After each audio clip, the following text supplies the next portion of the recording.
back in your life like two middle-aged white uncles throwing deep balls and somehow avoiding sacks and throwing touchdown passes. This is the Weekend Warmup on the Educated Ignorance Podcast here on the For Frequency Sake Podcast Network, presented by Durham Modeling and Ryan Allison Tattoo. My name is Joe Winkle. Joining me, as always, is the man. Yes, we pay too much for our homes. It is Danny from Gotham Gambling. What is up, my brother? How are you on this lovely Thursday night? I'm good. I hope everyone watching enjoyed the unk-off yesterday. I guess, is it an unk-off if they're both white? I mean, this was the perfect. It's more like a stepdad. It's a stepdad off. This was the perfect game for Just for Men to be the sponsor of. No shit.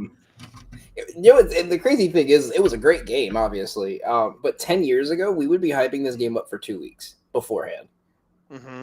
If we got, Green Bay, Baltimore, Aaron Rodgers versus Joe Flacco 10 years ago. But, yeah, I mean, it's a great game. Rodgers killed my ladder by 1 yard. He still got it. Didn't think he was going to hit the end zone on that 65-yarder. Yeah, he did everything he could. It's crazy that Aaron Rodgers goes to the Steelers. Still shows he's got some juice, but this version of the Steelers defense is a dumpster fire. Oh, yeah. It really shows Jake Browning does not know how to, I get it. He wants to go through his progressions. They want him to, not just be like Jamar Chase, because eventually everyone's just going to triple Jamar Chase. But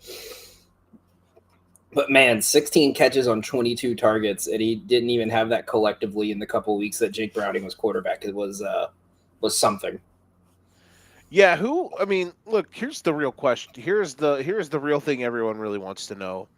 Who has two thumbs and for the first time all season finally feels good about burning two of the first 21 picks on a draft on Chase Brown and Jamar Chase?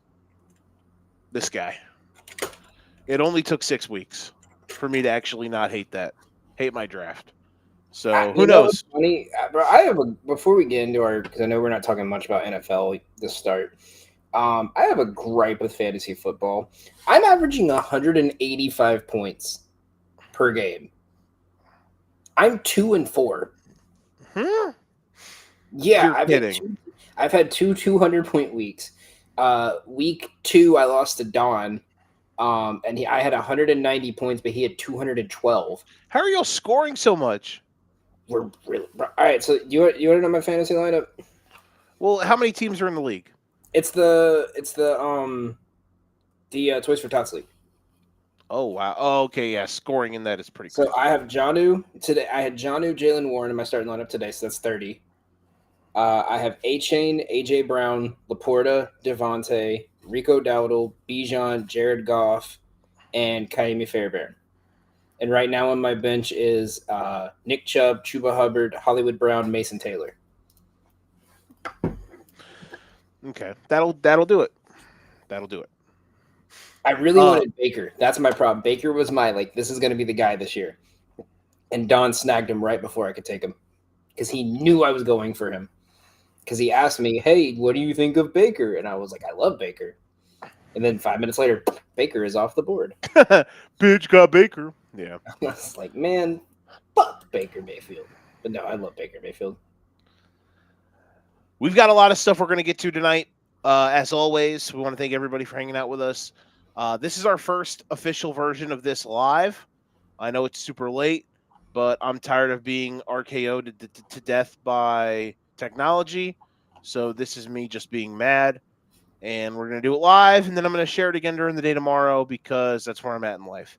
However, we might get certain people that straggle along on YouTube, on Facebook, on Twitter. Like the video if you like the video. Subscribe if you really like it. Go to our Substack, forfrequencysake.substack.com. I mean, we got Steve, Kev, and Don putting out some bangers right now to preview the college basketball season. Danny and I are going to tag team for an NBA Future Palooza article for Monday or Tuesday. We'll get that out this weekend. Danny's going to get on me until I start writing or until I start giving him plays, and then we'll be good. Everything will be happy.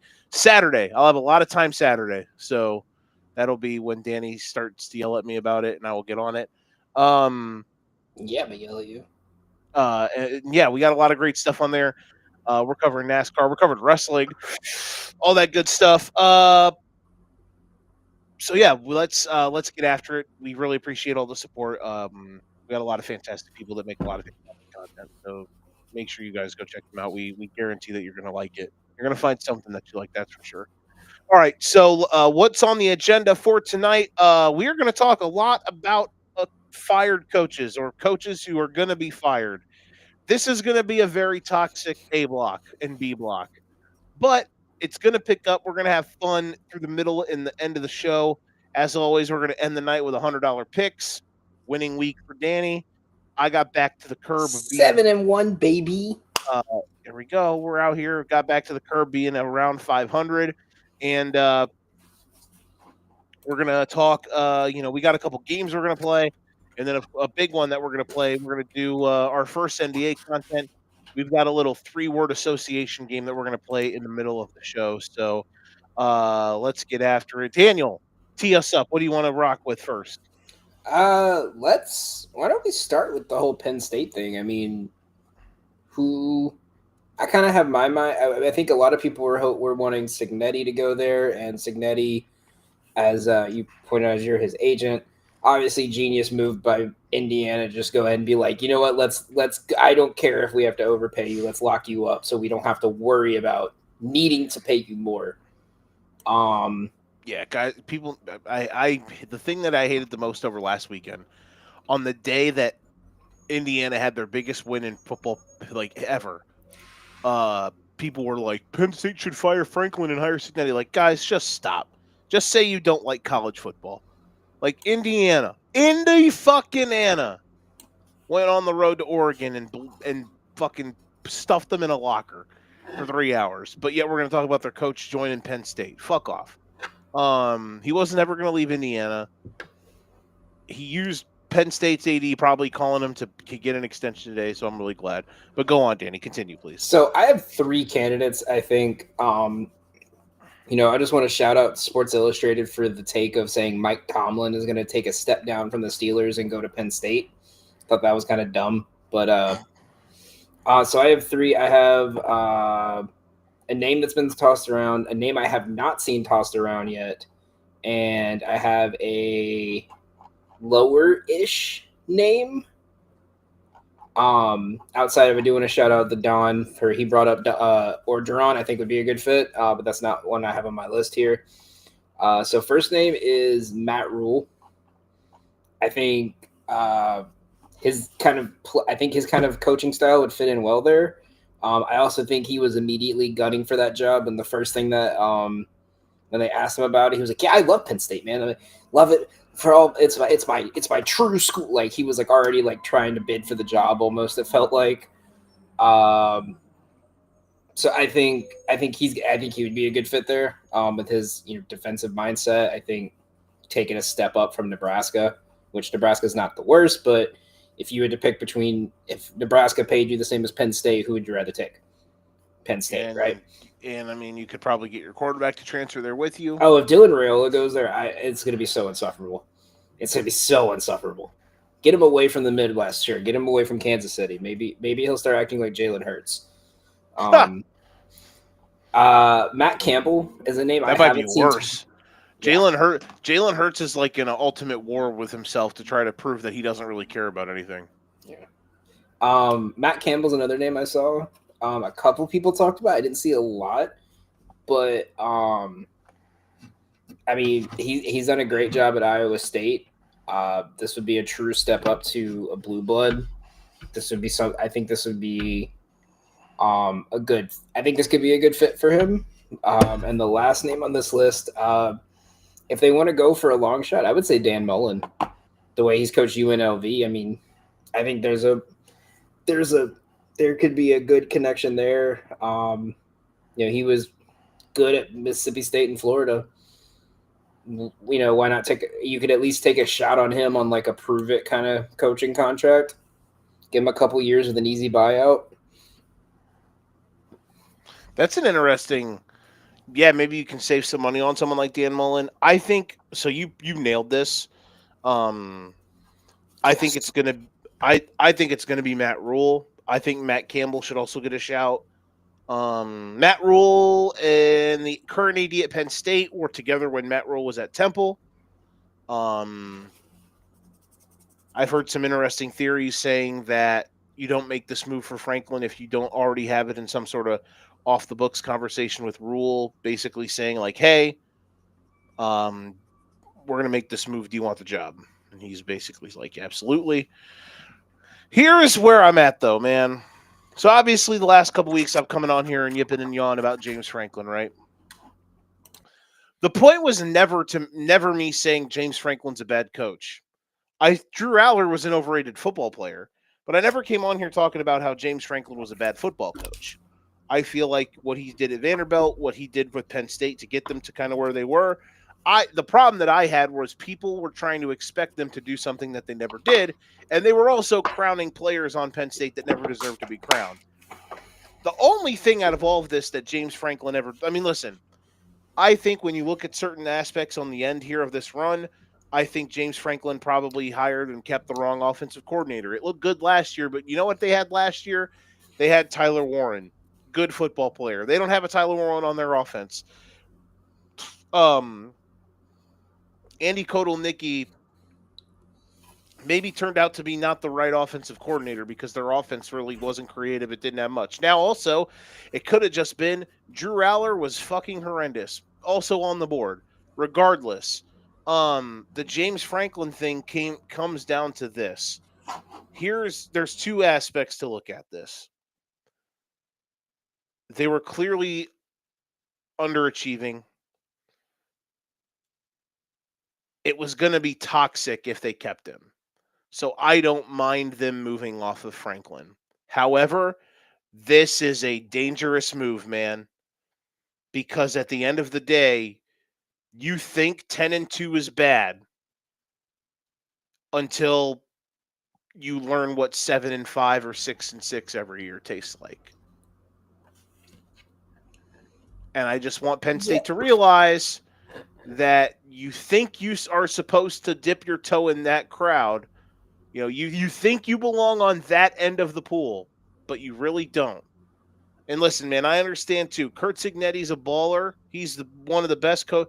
What he has done at Indiana, like this is the crazy thing too, man. What Kurt Cignetti has done at Indiana is one of the greatest coaching jobs I've ever seen in my life. One of the greatest of all time. He turned a literal dumpster fire of a program into a legitimate national championship contender in 18 months. It's insanity. What he's doing right now is one of the greatest coaching jobs in the history of football. But with that comes a lot of these coaches are going to be puckered up, my friend. Because if Cignetti can get it done at Indiana, a lot of ADs are going to be looking at their coaches and be like, why the fuck can't you get it done here? James Franklin became a casualty of war in that aspect. Because at the end of the day, man, you think you can do better until you really just, like Matt Rule is the same guy. James Franklin is a good football coach. Whether it was personnel or coordinators or certain game management things he did, at the end of the day, we bagged on James Franklin because people thought that he was going to be able to beat these good teams. He just never did. Okay. But he beat everybody else. The problem was this year they didn't. And the one thing that James Franklin did that I really didn't like was the way he handled the UCLA loss. I thought he tried to parse blame on that, and he clearly just didn't have his team ready. He allowed one loss to turn into two, and then the team kind of quit on him. And now Drew Aller is hurt, and there's a world that exists where they don't win another game the rest of the year. So the only thing I'll Not rebuttal to good. that is when you're Penn State, your expected floor every year is the 10-2, and what are you going to do when it comes to Michigan and Ohio State every year, right? And then it felt like going into this year that they were at a spot of like maybe Franklin felt that pressure of like, oh shit, if we lose to Oregon, that could be my job at the end of the season. That's what I tried to tell y'all, man. Them losing to Oregon was an And inflection not even point. like it going down this way, but that could have been the like, hey, Right. you No made one us to the saw this Pac-12 coming. playoff again, but like that Oregon, like, there's 3 teams in reality in the Big Ten that if you're wanting to compete for a national championship, you have to beat. And even when they're not good, it's still Michigan, it's still Ohio State, and at this point, it's Oregon. And now, to a lesser extent, it's going to be Indiana. Yeah. And not even, I'm going to say this, it's not even, can you beat Indiana? Can you slow Indiana down? Like, if you're a team and you lose 24-17 to Indiana, I would, I'm thinking more highly of you than if you lose 48 to like 46 because you stopped their offense, and that's hard. That's very hard to do. It's so crazy to just look at college football rankings and see Indy, that IU logo third, bro. It's fucking nuts. I still can't believe it. And knowing Signetti, you know what he's telling them. He's like, you guys really think you're third? Okay.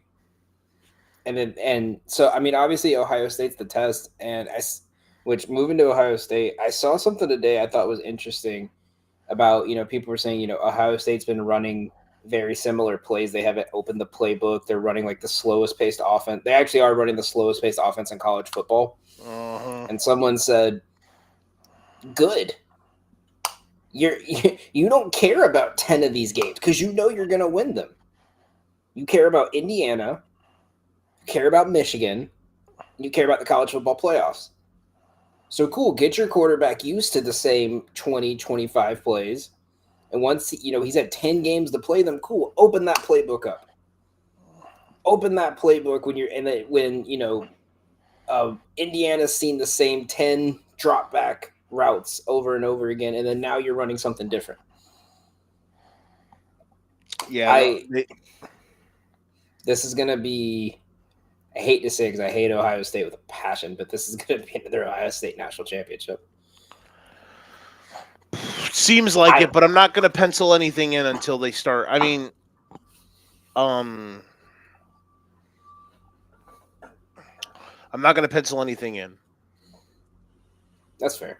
Because I do think there's certain stuff that, who knows, their defense is sick. Yeah. And like Patricia, it's unfair. He shouldn't be allowed to do that to college teams, bro. It's not fair. But yeah, back on the coaching thing, you nailed it. Matt Rule, I think Matt Campbell's a good choice. Outside of that, I don't really have any other big time candidates. I think those are the main two. I think a lot of people are wanting Manny Diaz back. Manny Diaz might be a candidate for the Florida State job. I think James Franklin. By the way, I think James Franklin. My hot take right now is James Franklin's the next coach of Florida State. My wouldn't it be hilarious as if the Vanderbilt coach got the Penn State job, and then Franklin went back to Vandy? How they make the joke in baseball that the Tampa Bay Rays are just an extra farm system for the Dodgers and the Yankees. Yeah, it's like Vanderbilt's just the farm system for the next Penn State coach. That would be funny. You win 8 games at Vandy, you automatically get the Penn State job in 3 years. I know some people think Diego Pavia is going to play college football until he dies, but this is his last year of eligibility. Imagine if they gave him one just to give us 1 year of Diego Pavia at Penn State. I do hope Clark Lee stays at Vandy. Like, I know Diego Pavia. I hope, like, what they're doing is sick, bro. I really think the fact that Vanderbilt right now is a legit. The fact that Vanderbilt is favored this weekend against LSU, and if they do win the game, they are going to have they control their own destiny to still make the college football playoff. Is just, it's sentences, bro. It is sentences that I just said out loud. It's wild. I have 2 more before we move on to the next segment. You don't even have to give me a breakdown or agree. You got to give me a thumbs up or a thumbs down on these. So here's some of the other ones on Sports Illustrated's list. All right, so I'm going to read them off. Give me a thumbs up or a thumbs down. Mm-hmm. Okay. Lane Kiffin. No, I think he's. I hope he stay. If he takes another job, it's going to be Florida. But I think he's just going to stay at Ole Miss. Brian Kelly. Because also, real quick, if he also could have taken the Auburn job, but he didn't take it. Brian Kelly, No, he's not leaving LSU. I don't want him at LSU though. That's the thing. And lastly, Mike Tomlin. Do they have enough? Do you think they have enough money to steer Mike Tomlin away from Pittsburgh? I can never see Tomlin. I mean, I can never see Tomlin coaching college. I bet you if Belichick wasn't playing as bad as they are now, then yes. Yeah, that's fair. Like if we weren't looking at UNC as the big dumpster fire they are now, like then yeah, I could see it. But all right, do you want to do? We kind of went over these playoff eliminators in Golden Ticket. Do you want to do them again? Just mentioning that there's some big playoff eliminators this weekend. Like, I think there's one tomorrow too. Let me look here. What's Louisville the and Miami? There's another one too, though, right? Or no? Am I tripping? And the only other games, Minnesota, Nebraska, maybe, but that's a good one because Nebraska, like, I don't know what to make of that game because I'm not sold on Minnesota, but like. Maybe Del Real is Patrick Mahomes. He doesn't really play, and then it's just like, oh, now I'm the best quarterback in the league. Nebraska controls their own debt. Like Nebraska's not going to be an underdog in any of these games the rest of the year, man. And like they play at Minnesota, then they get Northwestern. Okay, they might be a dog. They'll probably be a dog when USC comes to Nebraska. They get USC at home. They go to UCLA. They go to Penn State. They get like they control their own destiny depending on how to make the this playoffs. USC Notre Dame game goes. Because if Notre Dame curb stomps them, then that's a playoff. That's a playoff eliminator, no matter what. It's the biggest game of the weekend. I think it could be the best game of the weekend. It's a playoff eliminator. Notre Dame, they just got to win. They don't have to put style points on USC, but they could. USC's defense is a little questionable. No, but I was saying more of if they beat the shit out of USC, then I think we could see Nebraska possibly being favored against USC. Favored against them if that just sends them into a spiral. That's fair.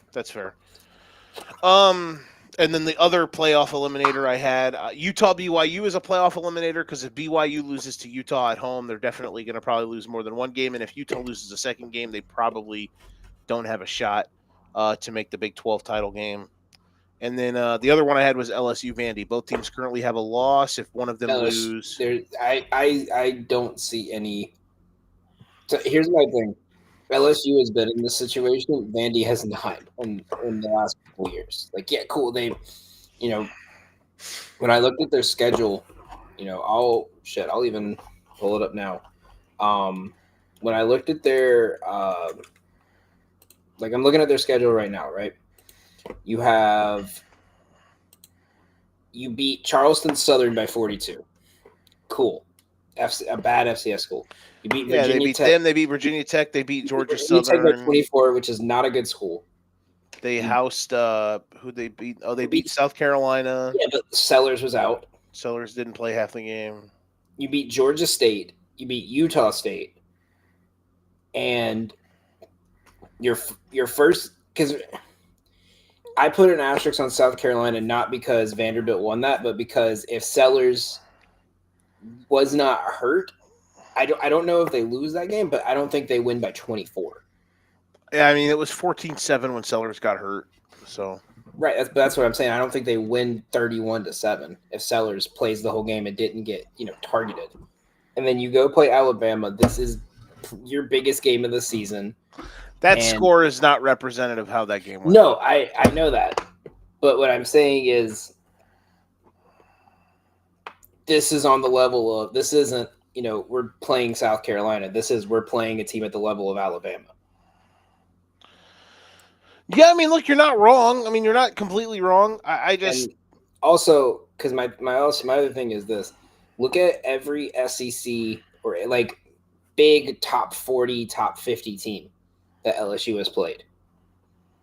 And only one of them has scored more than 10 points against them. Yeah, but LSU hasn't scored more other than the game against But that's what I'm saying. Southeast Louisiana. LSU can't score. But here's the thing. If you have to trust a defense to win you the game, are you trusting Vanderbilt or are you trusting LSU? I'm trusting LSU. That's not a bad take. I just think Vanderbilt's better. I just don't think we're getting another season of Pavia magic. One of us is going to be wrong. And look, actually, here's the thing. I'm either going to be wrong or I'll put it everyone this else way: is going to be if wrong. 'Cause I know you LSU guys picked loses this, LSU. then Brian Kelly needs to be at a new school by next year. Vanderbilt's a good team, man. Losing to It Vandy doesn't isn't matter. some This is a walk of game. shame. This is a game you have to win if you're LSU. Well, yeah, because if they want to make the playoff, they have to win. They can't lose Right. this game and get in. And with their possibility of him leaving for a possible Penn State, no, you need to find a way to get him out of there. I was not sold on him from the get go. I have not liked him as a coach. We talked about like the bad juju you get in Louisiana. Ed Orgeron was one of the most popular coaches in Louisiana. So you're playing with fire there. Yeah, but he banged a booster's wife, so you got to fire him. Okay. I'm just. It's also part of the Reggie Bush situation. Ooh, they were fine with that one. I love that. I'm just saying. Let's see. Do you want to play one of the games? Do you want to play? You had a college sports game for me. I did have a college sports game for you. This is one of my new favorite college sports games because only you have to either go into one of these schools or be a sicko to know them. And I'm a sicko. All right, so we're gonna play a game called "Is this a real Division III college or is this made up?" Now these could be from TV. This could be just schools I made up for funsies. This could be, like a Bishop Sycamore situation where it's actually a fake college, or it could be a college that no longer exists. That's a possibility. Do they play sports? All of these have at least one sports team. Just okay, like. Because if it was just Division III, football teams, I might have a shot here, but this is going to be tough. Some of them don't have football teams, but this isn't like one of those here's a Division III school and they only have like a soccer team and that's it kind of thing. Okay. Like these are schools that have like multiple sports teams. Okay. So we'll start with an easy. One here. Yeshiva. Okay, so you're just saying. So it's not. Is this a real school or is this fake? Yeshiva. Yeshiva. I'm gonna say. Fuck. You said this was easy. I'm gonna say it's fake. It is real. I've talked about this one with you before. This was the school my school used to play, and they had the kid who was committed to Arizona. Okay. But because he was an Orthodox Jew, his parents wanted him to play at Yeshiva, so he played Division III basketball for 4 years and averaged 40 a game on us. Okay.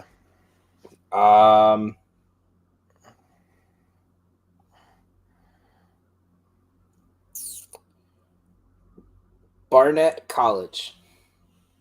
I have a whole list here. I'm just picking which one I want to do at a time. Barnett College. Fake. Well, that is fake. That is this university from Indiana Jones. Okay.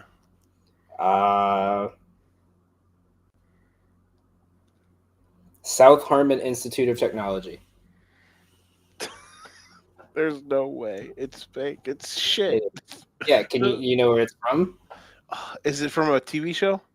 No. Do you remember that movie Accepted? Oh, yeah. Okay. Ask me about my wiener. St. Joseph's, Brooklyn. Oh, God. I mean, St. Joseph's a real team. I'm going to say it's real. That one is real, yes. Okay. St. Joseph's, Long Island. There can't be this many St. Joseph's. That one's fake. That is a real college. Oh, my God. Is there just a conference of St. Joseph's? Yeah. We play all It's like the Council of Ricks, but the Council of St. Joseph. Baruch. Oh, God, that sounds like a really cool college name, like the Baruch Bison, the Baruch Bears, the Baruch Benedicts. I'm gonna say it's fake though. That is real. That's where I go to college currently. Are you for real? Yeah. Baruch, and they are the Bears. Are you serious? Let's go. That's fucking lit. Pembroke University. Pembroke? Pembroke. P-E-N. Real. That is fake. That is the school from Boy Meets World. Oh, God damn it. I knew it was from a TV show. Fuck me. Grinnell. That's real. It's in Iowa. Yep. I literally called their football game on Saturday. That's awesome. Banger. Was not. I mean, it was a good game, but it was two teams that suck. Occidental College. Occidental College. There's no way. That is a real school in LA. Okay. Graceland University. There's a TV show called Graceland. Graceland was a Elvis Presley album, I think. I'm gonna say false. That is a real school. It Oh is also wow. in Iowa. It's Really? in Lamani. I don't know where that is. It is also the first school that ever recruited me for tennis. Hell yeah. I wish I could It's see you play also it tennis. is also it's also the school that Bruce Jenner went to, or Caitlyn Jenner. Shout out to Bruce and Caitlin. Shout out to both of them. I hope they're both having a great day. I'm pulling up a map so I can like say where it's, because I'm from a small enough town that I know like I have to be like, oh, it's near this. It is on the Nebraska border. I can't believe you thought you were going to get me on Grinnell College. How dare you? It's like 100 miles south of Des Moines. Like I legit do not see a town near it. Like Leon, Ridgeway, Canesville, Princeton are like towns. It's on the Nebraska border. Okay. So that's Western Iowa AF. It's near Manhattan and Topeka, so it's like right there in the like Missouri, Nebraska border-ish area, Kansas area. Okay. St. Joseph's, Queens. Council of St. Joseph's? Mm-hmm. God damn it. One of these is going to be fake, but fuck it, it's real. It's fake. Okay. There's only Brooklyn, Long Island, and St. Joseph, Brooklyn's actually Division 1. They used to be. I think they dropped down now. They were in the NAC. Hudson University. Real. That is fake. That is the university from Law and Order. Oh my god. Harrison University.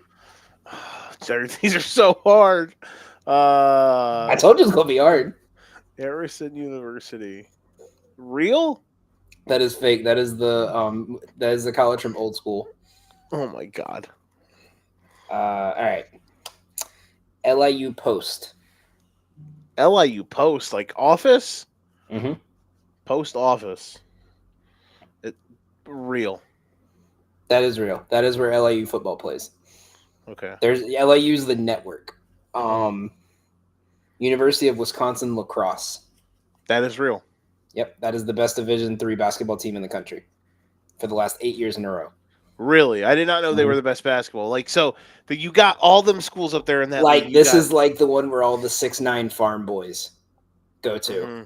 So like up there you've got it's like UW Whitewater, lacrosse, and Whitewater, you've got Oshkosh, you've got Platteville. Like obviously Whitewater were kings at football. I did not know lacrosse was the best. They were like top 5 the last like 10 years in a row. Good for them. North Central State University. That sounds false. There's a North Central in Illinois who's the best, who like has won the last 3 or 4 Division III college football titles. That is the one I was referring to, North Central College. But you said North Central. You said North Central. Yeah, I messed that one up. Yeah, North Central State University is false. Yeah. North Central College is real. Dartmouth University. Dartmouth is an Ivy League school, right? So is it real or fake? No, it's real. It's an Ivy League Dartmouth school. College. Dartmouth University is the fake school. Okay. My bad. You flipped me. Greendale College.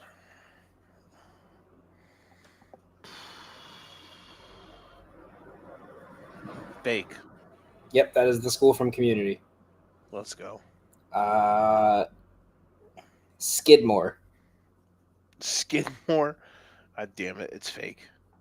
Yeah, no, that's real. It's in New York. Elmira, New York. Albany Pharmacy. Fucking pharmacy? Mm-hmm. It's too dumb, so it's got to be real. It is real. That is the team that we used to play every year in the first round of our conference basketball tournament, and we would win 110-60 every year. UC Sunnydale. That's Sunnydale? Mm-hmm. I'm going to have to say fake.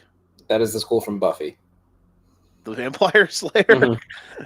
And last one here, College of New Rochelle. Oh, God damn it. I feel like I've heard of this. Maybe I'm tripping, but I feel like it's in some sort of TV show. Is it fake? See, Joe, this is how I know you're not my friend, because that's the school I went to. Really? That is now defunct. So I guess I think it's a 50-50. Because that is the school I went to that shut down after right as the year I graduated. Okay. So yes and no. Maybe that's where I've heard it. Shout out our former president stole $30 million and ruined my education. Shout out to him. The only other one I had on this list was DePauw, but it's DEPAUW. It's isn't it? It's not in Washington, right? No. Let me double check. It's a real school, though. Yeah, they are in. They're good at one of the fucking sports in D3. It's in Indiana. It's in Indiana. Okay. It's not football because they just got beat. They got beat by fucking 40. They were good at something, or at least they were in something where I've seen them. Yeah. All right. So that concludes our game. I thought that was a fun one. Mm-hmm. It was good. Shout out to North Central. Shout out to Grinnell. Shout out to UW Lacrosse. Shout out to all the Midwest schools. Shout out Baruch. Go Bears. I feel like I did a good job of holding down all the Midwest schools he threw at me. Yeah. A little disappointed you didn't know the two schools I went to. We've never really talked about them. And if we did, I don't remember the names. Yeah, I got to find the clips of me when I was playing college tennis. I need to see you playing college tennis. The only clip I have is the one where I tore my Achilles. So I don't know if I want to show that one. Bad memories and shit. Oh, dude, it ruined my career. It was like my second game freshman year, and then I wasn't fully healthy for 2 years, and then they told me I wasn't going to be eligible to play senior year because I was because I would have had to have surgery to be able to play. And I was like, well, I'm only going for 1 year. I'm not going for a master's. Fuck that. Like, I'm not on scholarship. I'm D3. I'm here for my education. Okay. Do you want to play some NBA word association? Absolutely. All right. So Danny had a job of picking 16 NBA teams, and we are going to give 3-word thoughts on them. And this can be a game that we use for other things eventually, but this is what we're going to start this with. Now, there are going to be some teams on here that, there are going to be some teams missing that y'all are going to be wondering. Like the Clippers, the Lakers, and the Warriors. You know what all 3 of those teams have in common? Old guys doing shit. So they're simple. Gay sponsors. We don't need to really talk about them because they're simple. We picked 16 teams, most good, some mid. A few of them are, the depths of the dumpster, and we're going to give our thoughts on them all. The Celtics, they're not on here either. You know what my 3 words are? Chuck a ton of threes. That's my 3 words. They're going to shoot a bunch of threes. All right, Daniel, you have the T-Box. Pick one of the 16 teams and let it fly. I guess we'll start in order the way we wrote it. Let's go Knicks. Okay. I have 3 words. My 3 words are Mike Brown bump. Eastern Conference champions. I like that. I think they should be the favorites for the East. I think Mike Brown is going to evolve this offense even to, because they're going to be deeper. They're not going to be taxed as much. I like their bench additions. I think Deuce McBride is going to have a huge year. Like he could be a 6th man of the year level guy. I love the Mike Brown addition. I think they're going to get a bump from that alone. And then, of course, playing in the East, I think the Knicks are a legitimate title. Obviously, they're a legitimate title contender. I think they're the best team in the Eastern Conference. The fact that they have 3 of the top 10 players for 6th man of the year is kind of the sign of how good their bench is going to be, because Jordan Clarkson, Josh Hart, and Deuce McBride are all top 10 right now in odds. This goes two ways. Either they build on a great season and the power of friendship, again, or they find a way to somehow get Giannis and just become absolutely dominant. I mean, that's really their only two options is they build with this group or they somehow find a way to get the Greek Freak in New York. But this team is good. Like the one flaw I've had with them over the last 2 years that me and you've talked about is Tom Thibodeau does not know what the word bench is. Mike Brown is willing to play his bench. Mike Brown's also going with the two big lineup, which is going to allow Cat to play on the perimeter more, which I think is going to up his game even more. I am worried, as some guy wants to show how big his wiener is outside, Or revving his engine. it is this big. Right. On a good day. It's a Vicks thing. It's not a tampon. I know it looks like a tampon. It's a Vicks. It's a Vicks thing. You know what? Shove your Vicks in your vagina, okay? I don't have a fucking vibrator in here. It's a Vicks little nasal thing. Just taking smelling salts to get through the show. I mean, listen, you know what you got to do sometimes. Here's the thing, man. I hope they don't trade for Giannis. I don't either, but that's their only move if they make any moves. I want the power of friendship to reign supreme. All right, next up, the Atlanta Hawks.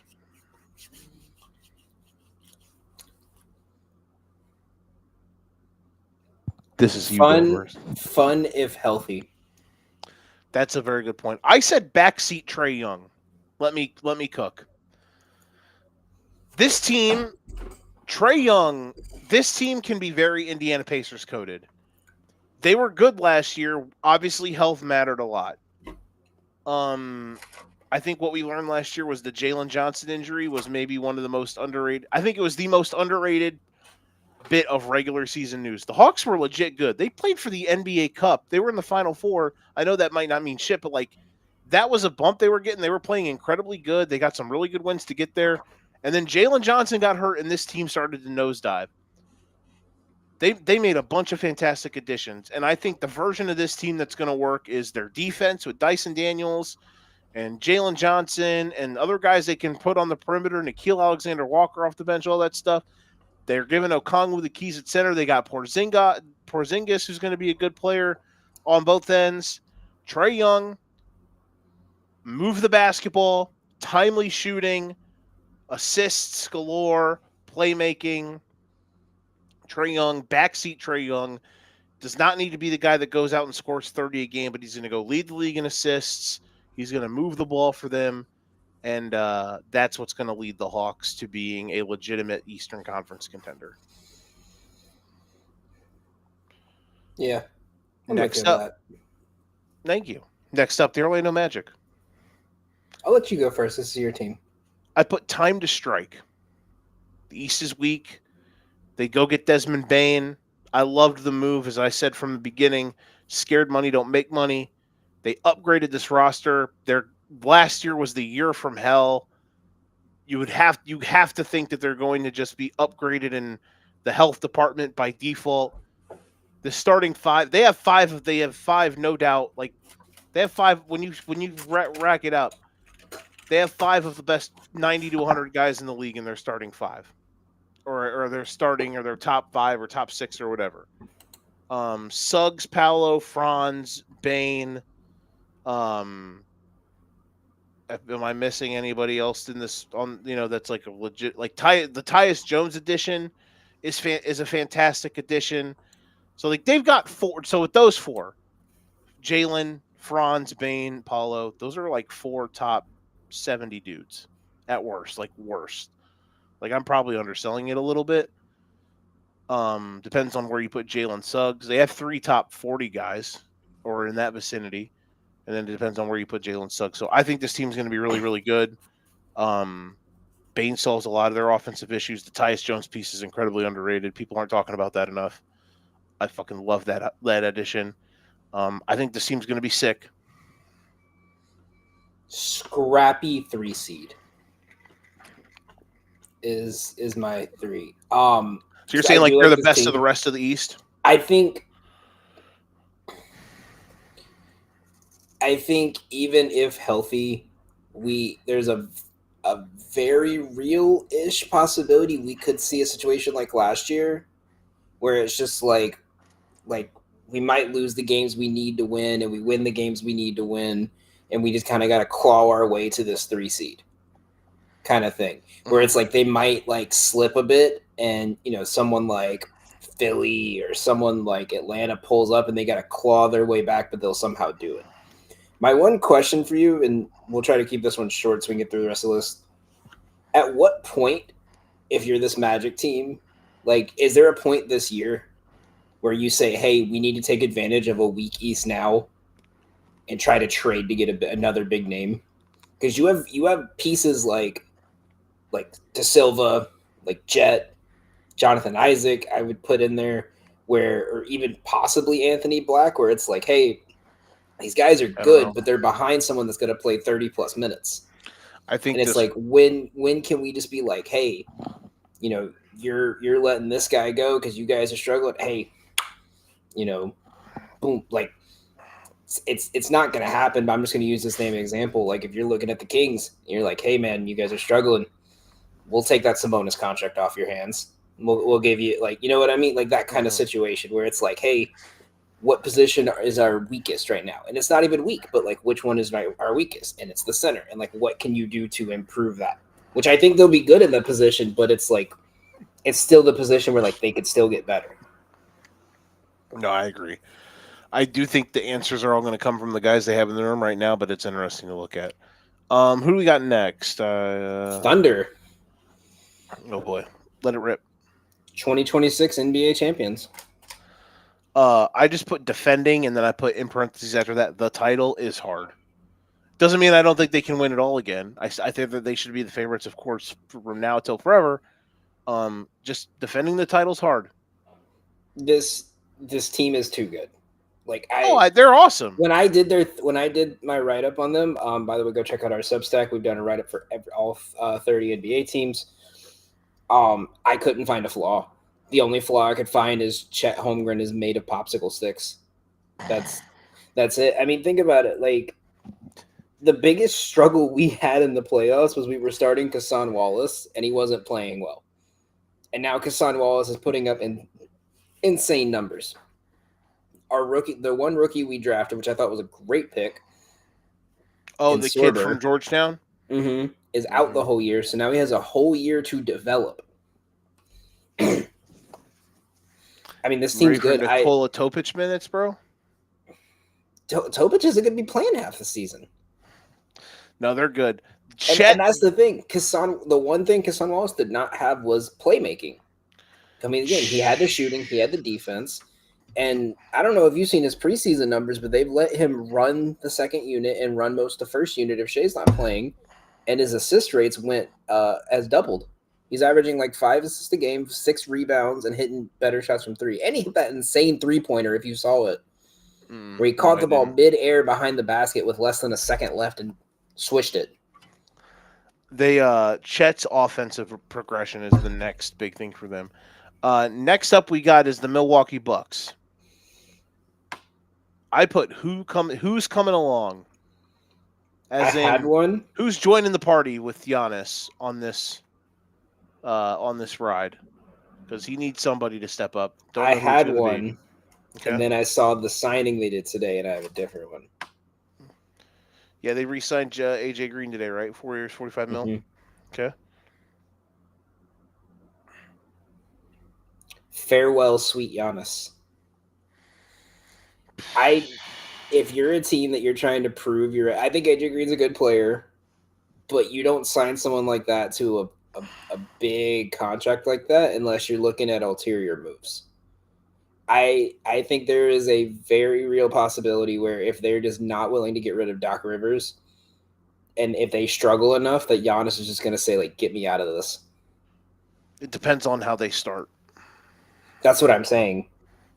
Because, I mean, look at it. You have Giannis, who I might take a whack at his assist numbers this year because their point guard is Ryan Rollins. You have Kuzma, who is a walking 3 for 20. And you have Portis and Turner. So you have your 4 best players are all bigs. You don't have a point guard. your primary shooter is Gary Trent Jr. right now, which isn't bad, but when you have a guy like Giannis, you need to put more than just Gary Trent Jr. on the 3-point line. Going to be interesting. The start of the season is the biggest indicator. Next up, the Sacramento Kings. You're going to like this one. Go for it. Proof God smites. You're a Sacramento Kings fan. The only thing you have up until a couple years ago that to note is your team got screwed by the NBA league office in 2002. You should have won the NBA title, but you didn't because the NBA robbed you. And then all of a sudden you're terrible for 21, 22 years. You don't win a playoff series. And then all of a sudden the team is fun. They're fast. Mike Brown's cooking. De'Aaron Fox is amazing. Clutch player of the year. Domantas Sabonis is getting a bajillion triple-doubles. You have this cool gimmick where you light the beam. Keegan Murray's out here doing shit. Malik Monk's fun and fast. And now all of a sudden you've recreated the 2023 Chicago Bulls. It's funny. That's actually how I started my write-up on them. I was like, Levine, DeRozan, and a European center. The 2025 Kings are your 2023 Chicago Bulls. So, yeah. Tough. I feel bad for the Kings.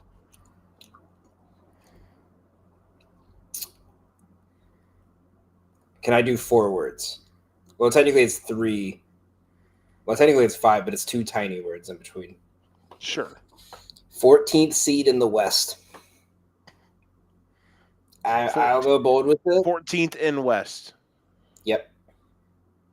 Do you think they're going to be the worst team in the West? I think this team is abysmal. Have you looked at their roster? Like, truly looked at their roster? It's not good, Bob. No, it is not. It is very bad. So we'll start with Keegan Murray, who I think was a good re-signing, right? But yeah, he had. I think we can agree. Last year was bad. Was not the best for him. He lost a lot of confidence, and they had to try to build it back in him, right? Mm-hmm. Hold on, bro. You're saying Russell Westbrook isn't a good signing, bro? Why do you think this hurts me to say? Because I'm like Westbrook's biggest fan. But let's look at it. You don't like Russell Westbrook and Jack LaVine and DeMar DeRozan playing together, bro? So let's go back to Keegan Murray, right? I'm just trying to listen. Get on the bike here. You put this guy. This was your top 5 pick. This guy was supposed to be like the key to helping lead your team. 34% from 3. He's went down. He's shot the same amount of threes as he did his rookie season, and he's dropped 7%. 12 points per game, same as his rookie season. And he's out for the first month with a hand injury. Now, a guy who's primarily a 3-point shooter with a hand injury is going to take a lot of time to get him adjusted back to shooting at an NBA level. You add in the pressure that he just signed a huge max extension. That's good. This is going to be a very bad year for Keegan Murray. You look at this roster right now. It fucking sucks. So you have Schroeder, Westbrook as your point guard combination, right? Schroeder decides when he wants to play. And odds are Schroeder, if you didn't sign him to a 3-year deal, I would just assume it's a trade piece, right? But you signed him to a 3-year deal, so you're committed. Westbrook and Devin Carter, I think, is going to be really interesting to see. LaVine and DeRozan. So I looked at it. DeRozan and Sabonis' numbers all across the board shrunk when LaVine came in. It's just not going to work. Drew Eubanks, Doug McDermott is your bigs. Right now, the only bright side I see is Neat Clifford has looked great in preseason. Mm-hmm. That's it. He has been good. Okay. They could they're not good. It's a disaster. Phoenix Suns. Devin deserves better. Devin Booker's still one of the better players in the league, and he's on a dumpster fire with an owner who's crazy. I wish he was on the Pistons. It'd be fun. But he's not. What do you got for him? Surprise bumpier? Bumpier? Meaning, everyone's expecting the start of the rebuild. I think we might see a bump. They go up, and then they're going to go down next year. So you're saying that Jalen Green and Devin Booker is a good combination? No. But this is... He said hell no. But... Not only is it hard to manage having those two guys on the floor together, but if you're in a defense, how do you manage both of those guys on the floor together? I cannot wait to watch that. So unfold. this is how I see their season going. I think they're going to start off really strong, right? Not like, top 5 in the West strong, but like they're going to start off a lot better than people think. And then someone's going to get hurt. And then they're going to go down. That's what I mean by bump here. They're going to bump up, and then they're going to go right back to where they're supposed to be. Because my big question is, you have 4 centers on your fucking roster that are going to need minutes.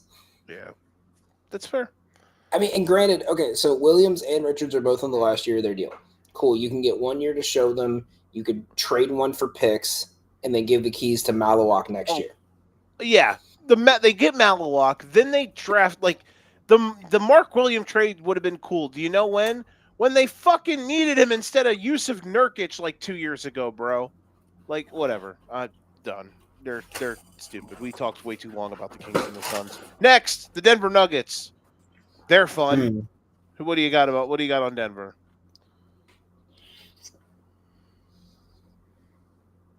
I had one and I lost it. I have reloading title run. Does that mean I think they're going to win the title? They are my pick to win the title. Just throwing that out there. It doesn't mean they're going to win the title.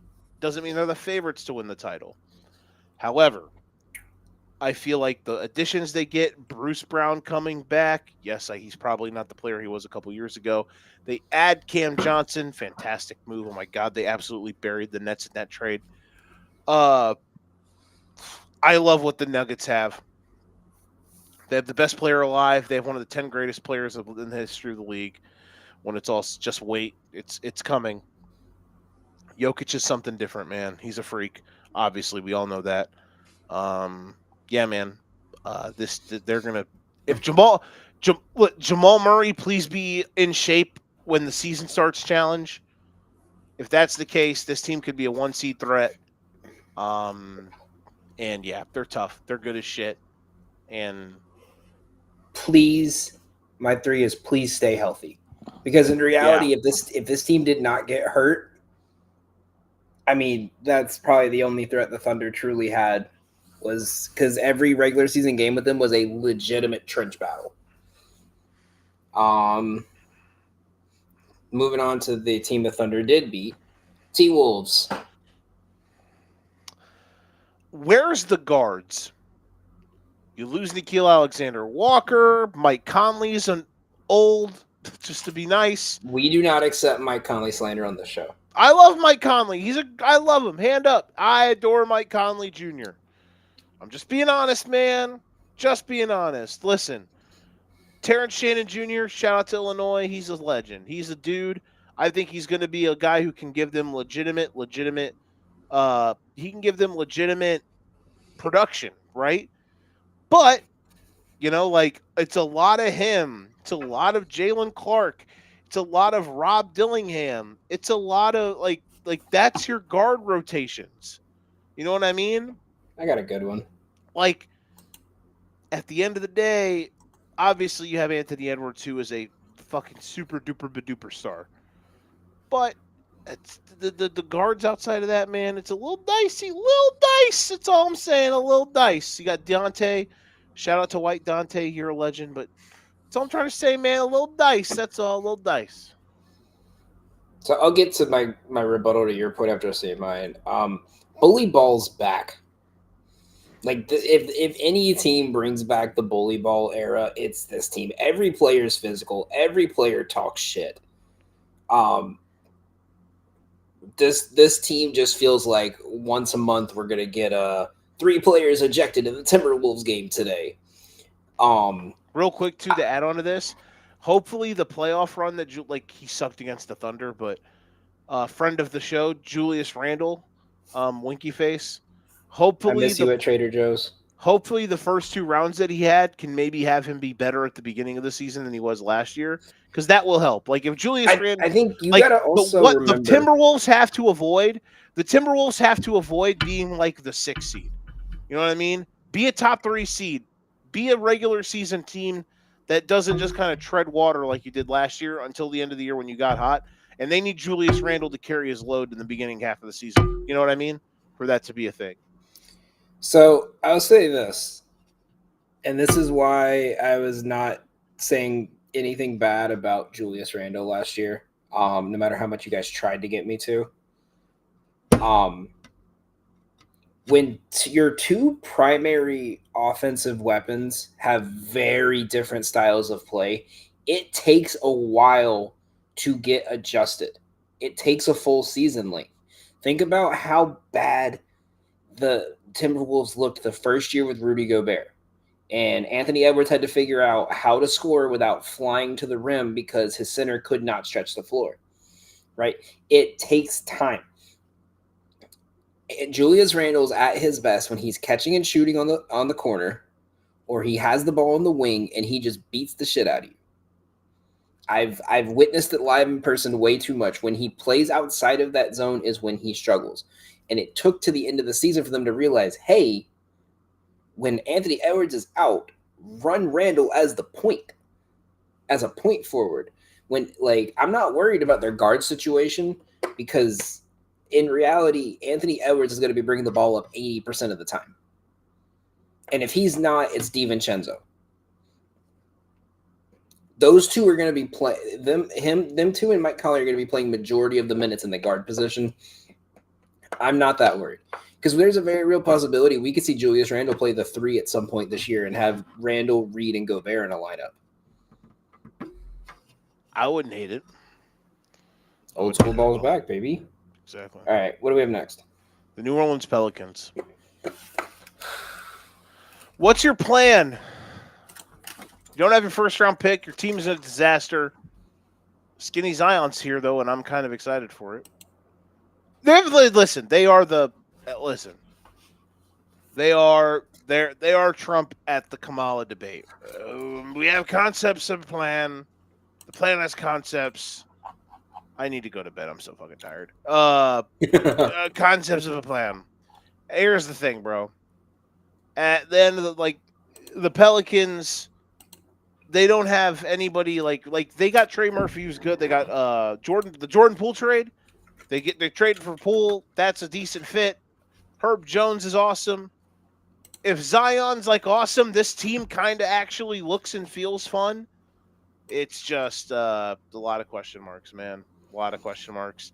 That trade they made where they gave up their unprotected pick for whatever it was, holy Christ, what a terrible idea. But hey, if Derek Queen, maybe he's good. I don't know. They drafted Jeremiah Fears, who I'm not just saying that just because he went to Oklahoma instead of Illinois. I'm saying that because I mean it. Is he going to even be? Is he ever going to be a relevant NBA player in his life? He's looked really good so far, though. Oh, that's good. Very good. Him and Jordan Hawkins have looked like a very good duo off the bench so far. I love Jordan Hawkins. So,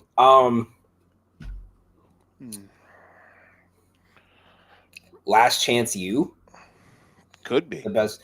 I mean, that's my 3 words. I mean, this is even for their own players. That's what I'm saying. This is the team of we're bringing in all the talent, and this is the team I don't want to put the blame on Willie Green because I'm a sucker for an NBA role player turned coach. But it's what do you do? The whole game plan, the whole team is designed around one player that cannot stay healthy. And then, you bring in DeJounte to lessen the load on him. Cool. DeJounte gets hurt 5 games into the season, right? You get rid of all your bigs and say, we're going to run 6'6" Herb Jones at center. And then him and Trey Murphy can't stay healthy. Your whole team cannot stay healthy. At what point do you fire your training staff, replenish them? This just feels like the team you make in 2K when you don't care about team fit. You just want to put the best players available on your team, and you just end up with we have DeJounte Murray, Jordan Poole, and Jordan Hawkins as our 3 guards. I don't know how he's going to fit into this team unless he comes off the bench and just comes in as he was on the Warriors, just hey, when our main shooters are out, you just fling the ball kind of thing. That's the thing though. If he's a closer game, if he's a in-game run your offense with the second unit, but closes games for you type guy. I was out on Poole, but after last season, I thought he actually kind of grew up a bit. I thought he became a bit of an adult, so that's why I kind of that's why I really like the move here. So we'll see. All right, next up. Okay, we had 17, by the way, and I got rid of the Grizzlies, and I had nothing for them. By the way, I couldn't think of something for the Grizzlies. So, did you have something for Memphis in 30 seconds or less? Uh, bye, Ja. I think this could potentially be a rebuild season, but that's really it.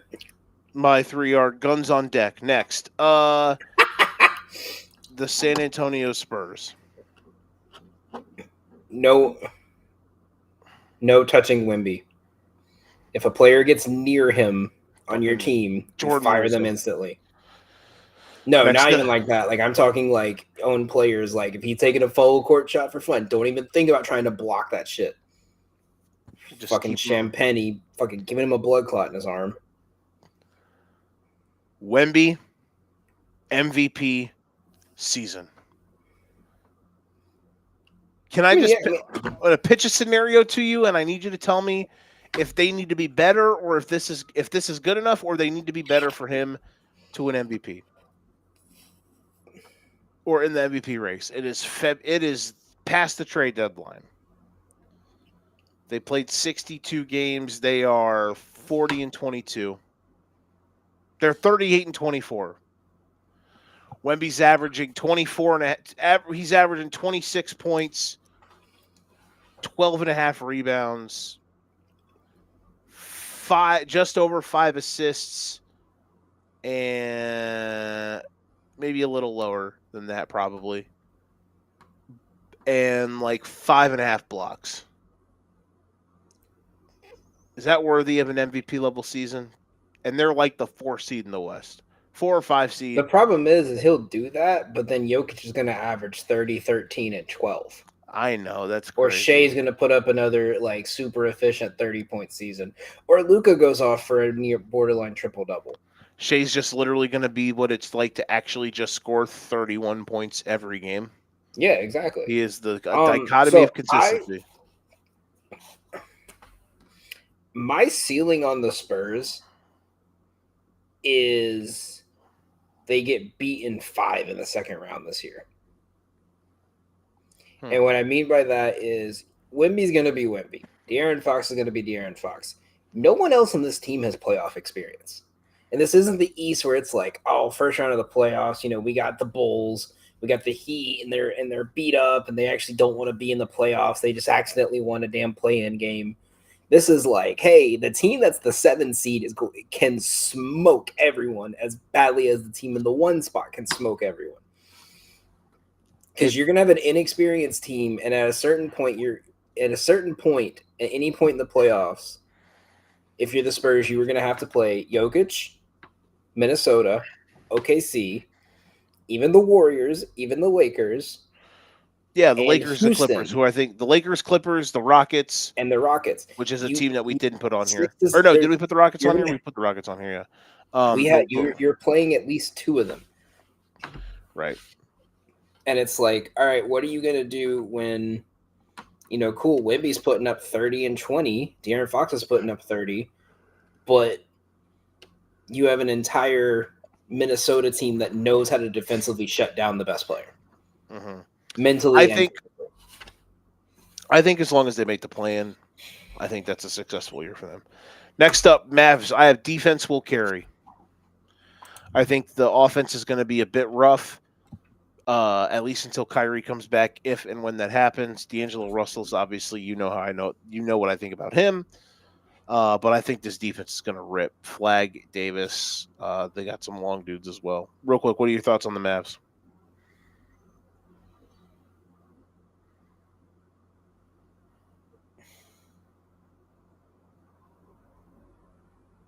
I'm trying to think the right way I want to say it.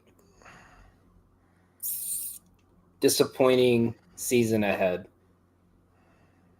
I think if this is one of those seasons where if Cooper Flag gets hurt, like he tweaks that ankle. Odin here real quick, just so you know, just so you hang out with us, we're going to be giving our $100 picks for football this weekend here soon. So stay with us, partner. Plays for tomorrow? Huh?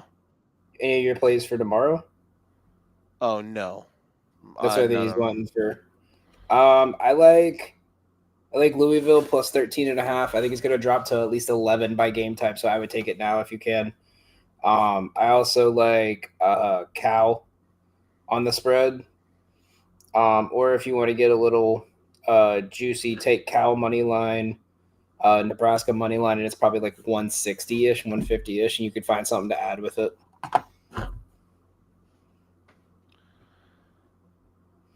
So I'm intrigued to see like how it looks. I'm excited for the Cooper Flag experience. Could be interesting. For the Mavs, by the way, real quick, just back on It's the Mavs. 132, Odin. If you take that money line parlay. Sorry. No, you're good. Yeah, I don't know what to do with this team because in reality, Kyrie's not going to be fully healthy if he does come back any point this year. I guess it's the same thing I brought up to you last year. I was like, it's just too many slightly undersized bigs. Like, what do you do with them? They have PJ Washington listed as a small forward right now. I mean, their bigs are loaded. They got Flag. Their front court's disgusting. I'm saying there's too many of them. I mean, I don't know. That's fair. Too many cooks. You have a lot of these good bigs. Like you're right. You have Gafford. You have Lively. You have Flag. You have Washington. They're the team who should be like, where's the guards? They have no good guards. That's what I'm saying. You're gonna rely on Klay Thompson and D'Angelo Russell. Yeah, like their best guard right now is Klay Thompson, who's 90. So yeah. Next up, the Rockets.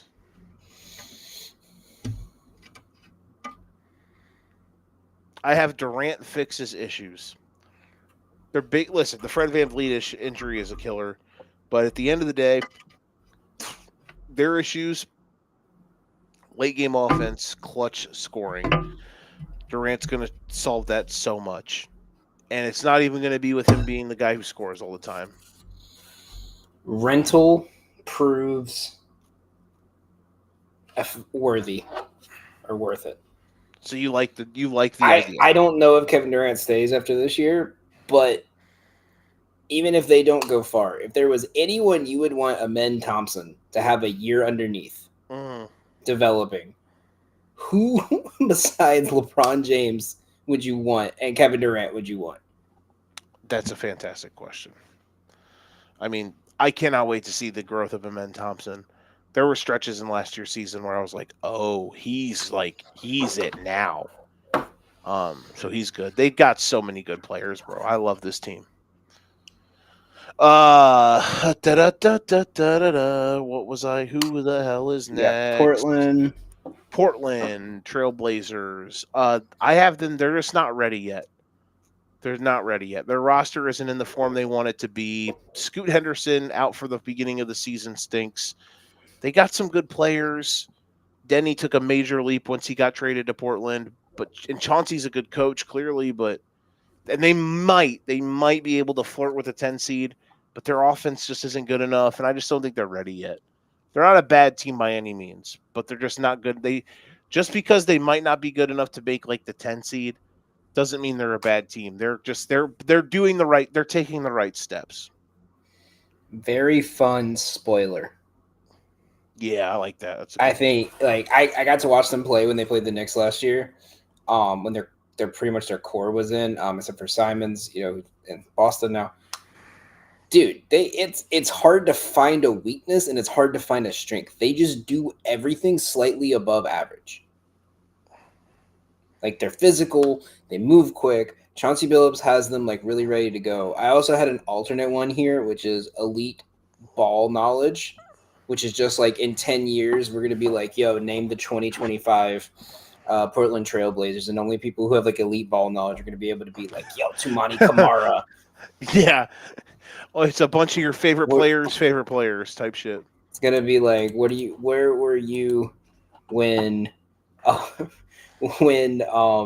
Damian Lillard threw a lob pass to Young Hansen and Duop Reith got a technical for taunting, like while Ray and Rupert blocked the shot on the other end. You're fucking funny. Oh man, just a cast of characters. Next up, penultimate team, the Detroit Pistons. This is the one we did instead of Brooklyn, right? Correct. My 3 words: go get Lori. You've got the assets, you've got the players. Lori Markkinen needs to be traded. Go get him, bro. Go get him. He Gambling, literally is like the thing you're missing from being like a legitimate title contender. gambling with Ivy. Aha, I get it because the gambling reference. I am worried about Jaden Ivey. Bad injuries coming back from. Okay, and he's out again with another knee injury. I loved that kid at Purdue. Bro. I'm not saying he's a bad player. I think he's really good, but I think if you're Detroit, and I think this is where it gets hard because you know how emotional he was about playing for a team where his mother played in the same city, his family's from, and everything. If you're Detroit, Cade, Thompson, Duran, all off the table, right? And you said Cade, Duran, Thompson. Yeah, you can't touch those 3. Are and then probably Sasser are off the table, right? Any of these rebuilding teams are not going to. Yeah, any of these rebuilding teams are not going to want Stewart and Tobias. Jaden Ivey is going to be the focal point in that trade. If they get a shot at anyone, it's going to be Jaden Ivey involved, and that's going to be the hard thing. And it's going to be, what do they want to do to get to the next step? Because, like you said, Laurie, I think Laurie's a great fit. But I believe you're gonna have to give up Jaden Ivey. You're probably gonna have to, as I'm looking at their depth chart right now. Picks are gonna be what does it. Yeah, I think they're gonna try to get one of Marcus Sasser or Ron Holland, and it's which of these two do you like more? And we'll take the other. If they keep Ron Holland, that'd be cool. He's really good. It's gonna be Jaden Ivey. It's gonna be probably Chaz Lanier and like 5 draft picks. And then maybe Marcus Sasser if they want to keep Ron Holland, because I think they'll probably get a better point guard in the draft this year anyway. Right. Or they can, just say fuck it and just be like, hey, Kings, we'll give you a couple second-round picks if you give us Dennis Schroeder back. And then they just have Schroeder backing up Cade for 2 years. There you go. I'm mad Schroeder left them. Fantastic. Yeah, but I mean, if you're in his position, remember the last time you turned down like a 3-year, $40 million contract? You think you're going to do that again? That's a great point. All right, last but not least, I'm going to go hella quick here. Pacers still have juice. They're not going to be great. They could falter and die, but they got too many real dudes. They got a real coach. They're not going to be 25 and 60 something, 55 or whatever the fuck it would be. They're going to be a punchy-ish team. They're going to win close to 40 games. Like they're going to be okay. They're going to obviously this year's going to be shitty, but they're not going to be fucking 31 and 52. I got a good one. Okay. Ethical hoop lesson. Fuck yeah. This is the most ethical hoops team ever. It's just 5 guys between 6'5" and 7 foot that can swap 1 through 5. They can rebound. They can shoot. They all dive on the ground. They can pass. You're not going to see, like, I guarantee you're going to see 4. You're going to see at least 6 people that are averaging like 4 rebounds and 3 assists. Ryan Nembhard and TJ McConnell are the only guys who are shorter than that, but they're fucking nasty. Just love them both. They're gonna be fun. I have them as a play-in team. Still, if Tyrese was healthy, I mean, other than the fact that they might have legitimately just won Game 7 last year because Tyrese Halliburton was about to go fucking crazy, but it's whatever. Eat it. They were not. Oh yeah, I forget you're a Thunder fan. You're gonna argue that point. Yeah. They wouldn't be watching your teams lose in the first round. They wouldn't be the favorites to win the title, but they would be in the short list if Tyrese and Turner were still on the team. I'm very excited to see what this team does. Ben Shepherd should be taking a leap. Johnny Furphy, they've been giving him an increased role. I did not know Cameron Payne. Prayers up to DeLon Wright, who they signed, put him on the depth chart, and 5 minutes into his first game, got knocked out so hard they had to go ahead and release him because there was no possible he was going to play for 3 months. Yeah. Jay Huff, I thought was a very good sneaky move that a lot of people don't realize. Wasn't he on Memphis last year? Mm-hmm. He's the He dude was. that only does reverse dunks. Yeah, he was like actually good. Because a trainer in Memphis showed him that if you do a reverse dunk, you're putting less stress on your body when you land. So he only reverse dunks it because they said, also who's getting up to block a 7-footer on a reverse dunk. Not a soul. If James Wiseman can stay healthy, I really am rooting for him this year. But I mean, this team just looks fun. This is the type of team that, with no expectations, with their best player hurt, their second best player from last year's team. Well, not second best, but you know what I mean. Their second biggest name from last year's. Well, okay, third biggest name Siakam. from Pascal Siakam.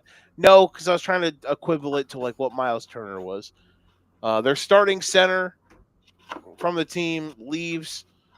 Yeah, they're going to be fine. This is the type of team Wiseman would thrive on. All right, that's our 3-word NBA association. Last point. This is the team that you're going to see them on a defensive possession, and you're going to get up off your couch and clap while they're locking down someone. This is the team that you watch and they make you do push-ups. All right, you ready to do the fastest $100 pick segment of all time?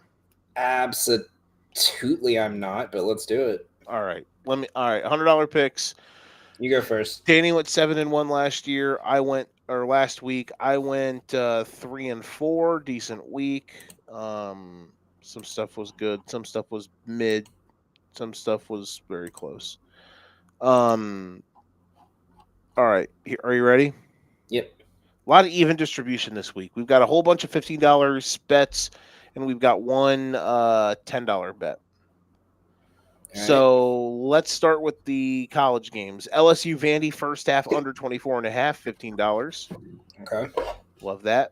Mississippi State plus 9.5 at minus 110, $15.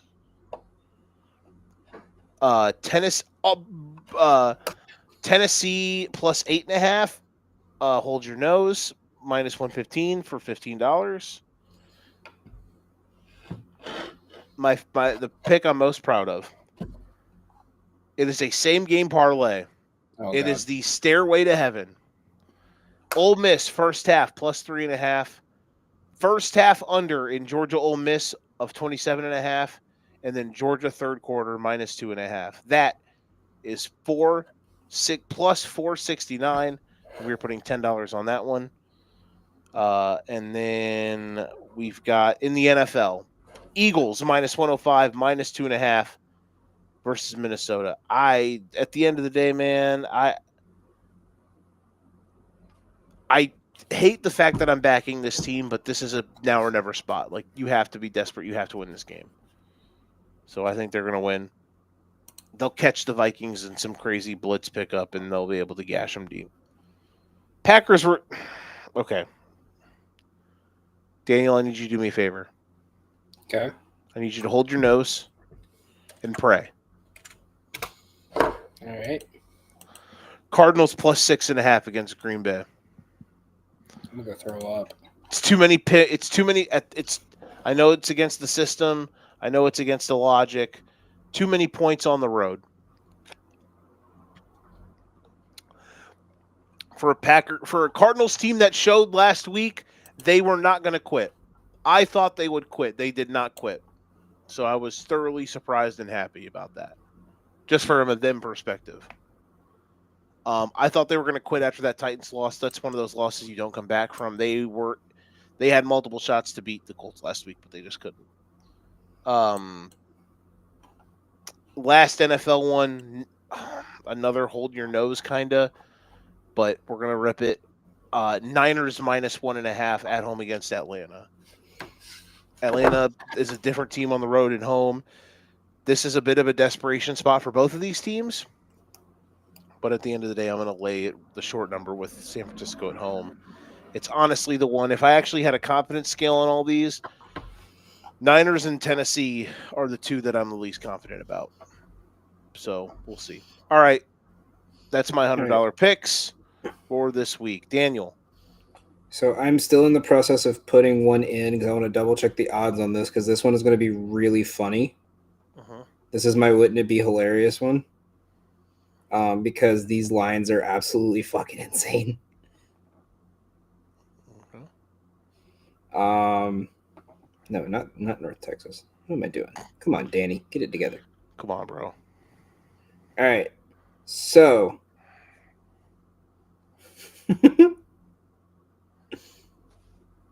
yeah, there we go. That's good. Okay. So all right, so let's start with my anti-Steve parlay: Oklahoma money line, Texas A&M money line. Am I allowed to use my boost for this, or do you want me to use the default odds? Because I put a boost on this play. I would say use default odds. Okay, because this play is going to be on my actual card for the boosted odds. Okay, so minus 107. I'm going to put. I'm do 15 on that one. Might need your help with the math here today. All right, then we're going to go a little FC. Shout out to my boy Kev. We're going to do some FCS action. We're going to go Robert Morris, Long Island University, under 45.5. If you have followed Long Island University as much as I do, all they run is the triple option. And they suck at the triple option, which makes it even harder to run the triple option. In fact, their quarterback, he's now their backup quarterback, Luca Stanzani, has thrown 19 passes this season outside of the Eastern Michigan game. 10 of them have been to his backup quarterback. Not even joking. They've thrown more trick play passes than actual passes. This looks like the high school where it's like everyone is just listed as athlete, and they play all 11 positions. How much on this one? $10. It's minus 110, I believe. I'll get the odds later. That's fine. We got to. I'm trying to. I want to beat the. I want to beat the 130 on the clock here. All right. Hold your nose. Hold your nose. Coastal Carolina, App State under 48.5, $10. Rutgers, Oregon over 59.5, $15. I believe that puts me at 50. Notre Dame, USC under 60.5. We're gonna go $15 on that. USF under 73.5. North Texas under 66.5. Teaser. So we have. Let's go. Exotics. Tease that line because if I lose that, I will gladly, because that means both teams scored a combined 70 and 80 points. I will gladly take the L on that one. Yeah. It's a win-win situation. So with the teaser, it's 73.5 and 80.5 at minus 120. And I'm gonna put 15 on that. Where am I at with the math here? 20. Okay, I lost 50, you. So 15, 20, 65, 10, 80. 15, 15, 15. Have you gave me 6 or 7 picks? I'm at 6 picks. So I've got 15, 20, 10, 15, 15, 15. So that's 30, 80, right? That's 45, 55, 75. 15. Yeah, 30, 60. 75, oh, wait, hold on. No, you're right, 75. No, 15, 30, 25, 35. 60, 90. 50. You're at 90. No. Yeah, 15 25, 35. 30. Yeah, you're at 90. 35, 50, 65. I'm at 80. No. You got 15. Yeah, because my last 3 plays were all 15 each. Yeah, then you gave me a 15, a 20, and a 10. Which one was 20? North Texas? The second one. Notre Dame? Whatever the second one you gave me was. My brain is Robert not Morris, in my body I did right 10. Now. Robert Morris, I did 10. So the second and the third were 10. Yeah. So I'm at 80. You're at 80. Okay. All right. We're going to go with. Shit. I can't. We're going to go with Baker Mayfield and Jared Goff each to throw 250 plus yards each. Is how we're going to do that one. We're going to have a little fun on that one. That's going to be $5. I will get the odds in 1 second. While I'm getting these odds, you can wait. You don't have to give the odds out yet. You can just put them on. That's plus 210. So that's going to be $5 on that. Oh shit. And then no, fuck it. I'll do $10 on that, and then $10 on my last play. We're going to take Tet McMillan over 52.5 receiving yards against the terrible New York Jets defense. Are you just going to do a ladder for your $100 picks? Nah, we're at $10 on 5 yards, $20 on 20 yards. No, so that puts me at 108 plays. So there we go. I'm tired as fuck. You're tired. Yeah, I know you're more tired. That's gonna do it. A hard out because I literally could have fallen asleep on the show a half hour ago. I'm literally dying as we speak. We'll have graphics out tomorrow. We thank everybody for hanging out with us. Danny, good job, brother. I'm proud of you, Queen. I'm proud of all of us. Wibbity wobbity or whatever the fuck. All right, this has Backwardy, been the backwardy. Educators podcast. We'll see you guys on Sunday night. Thanks for